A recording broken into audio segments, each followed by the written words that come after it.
ಹುಳ್ಳಿಕಾಳು ಸಾರು ಅಂದರೆ ಘಮ ಘಮ ಅಂತ ಸ್ಮೆಲ್ಲು ಸರಿ, ಟೇಸ್ಟು ಸರಿ. ಹೇಗೆ ಮಾಡಿದ್ರು ಏನೇ ಮಾಡಿದ್ರು ಹುಳ್ಳಿಕಾಳು ಅಂದರೆ ಸಿಕ್ಕಾಪಟ್ಟೆ ಟೇಸ್ಟ್.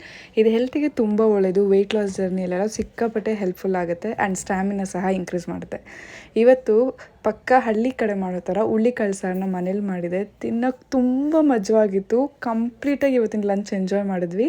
ಹೇಗೆ ಮಾಡಿದೆ ಅಂತ ತೋರಿಸ್ತೀನಿ. ಮಣ್ಣು ಪಾತ್ರೆಲಿ ಒಂದು ಸ್ವಲ್ಪ ಎಣ್ಣೆನ ಬಿಸಿ ಮಾಡಿಕೊಂಡು ಅರ್ಧ ಸ್ಪೂನಷ್ಟು ಜೀರಿಗೆ, 2 ಹಸಿಮೆಣಸಿನ್ಕಾಯಿ, ಒಂದು 4-5 ಬೆಳ್ಳುಳ್ಳಿನ ಹಾಕಿ ಸುಮ್ಮನೆ ಒಂದು 2 ಸೆಕೆಂಡ್ ಆಡಿಸಿದೆ. ಅದಾದ ನಂತರ 3 ಈರುಳ್ಳಿನ ಹಾಕಿ ಅದನ್ನು ಸ್ವಲ್ಪ ಲೈಟ್ ಬ್ರೌನ್ ಕಲರ್ ಬರಬೇಕಾದ್ರೆ 2 ಟೊಮ್ಯಾಟೋನ ಈ ರೀತಿ 1/4 ಥರ ಕಟ್ ಮಾಡಿ ಒಂದು ಸ್ವಲ್ಪ ಉಪ್ಪು ಹಾಕಿ ಟೊಮ್ಯಾಟೊ ಈ ರೀತಿ ಸಾಫ್ಟ್ ಆಗೋವರೆಗೂ ಫ್ರೈ ಮಾಡಿದೆ. ಇವಾಗ ಅದನ್ನೆಲ್ಲ ಸಪ್ರೇಟಾಗಿ ಒಂದು ಪ್ಲೇಟಲ್ಲಿ ಎತ್ತಿಟ್ಟು ಅದೇ ಪಾತ್ರೆಲಿ ಇನ್ನೊಂದು ಸ್ವಲ್ಪ ಎಣ್ಣೆನ ಬಿಸಿ ಮಾಡಿಕೊಂಡು ಜೀರಿಗೆ, ಸಾಸಿವೆ, ಮೆಂತ್ಯ ಕಾಳು, ರೆಡ್ ಚಿಲ್ಲಿ, ಒಂದು ಫುಲ್ಲು ಜಜ್ಜಿಗಿರೋ ಬೆಳ್ಳುಳ್ಳಿನ ಹಾಕಿ ಘಮ ಘಮ ಅಂತ ಸ್ಮೆಲ್ ಬರೋವರೆಗೂ ಫ್ರೈ ಮಾಡಿ ಕರಿಬೇವು ಸೊಪ್ಪು ಹಾಕಿದೆ. ಅದಾದಮೇಲೆ ಒಂದೇ ಒಂದು ಈರುಳ್ಳಿನ ಈ ರೀತಿ ಸಣ್ಣ ಸಣ್ಣಕ್ಕೆ ಉದ್ದುದ್ದಕ್ಕೆ ಸಣ್ಣಕ್ಕೆ ಕಟ್ ಮಾಡಿ ಚೆನ್ನಾಗಿ ಫ್ರೈ ಮಾಡಿದೆ ಬ್ರೌನ್ ಕಲರ್ ಆಗೋವರೆಗೂ.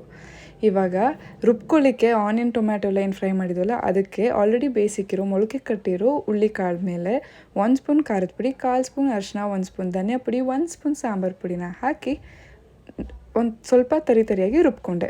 ಇವಾಗ ಆನಿಯನ್ ಚೆನ್ನಾಗಿ ಬ್ರೌನ್ ಕಲರ್ ಆದಮೇಲೆ ಒಂದು ನಿಂಬೆ ಹಣ್ಣಿನ ಸೈಜಷ್ಟು ಹುಣಸೆ ಹಣ್ಣನ್ನು ಚೆನ್ನಾಗಿ ನೀರಲ್ಲಿ ಕ್ಯೂಚಿ ಆ ಹುಣಸೆ ಹಣ್ಣಿನ ರಸ ಹಾಕಿ ಆಲ್ರೆಡಿ ಬೇಯಿಸಿಕ್ಕಿರೋಂತಹ ಹುಳ್ಳಿಕಾಳು ಮತ್ತು ಅದ್ರ ನೀರನ್ನ ಆ್ಯಡ್ ಮಾಡಿ ರುಬ್ಬಿರೋ ಮಸಾಲೆನೆಲ್ಲ ಆ್ಯಡ್ ಮಾಡಿ ಘಮ ಘಮ ಅಂತ ಸ್ಮೆಲ್ ಬರುತ್ತೆ. ಒಂದು 5 ನಿಮಿಷ ಕುದಿದ್ರೆ ಸಾಕು. ಟೇಸ್ಟಾಗಿರೋ ಹುಳ್ಳಿಕಾಳು ಸಾರು ರೆಡಿ ಆಗುತ್ತೆ.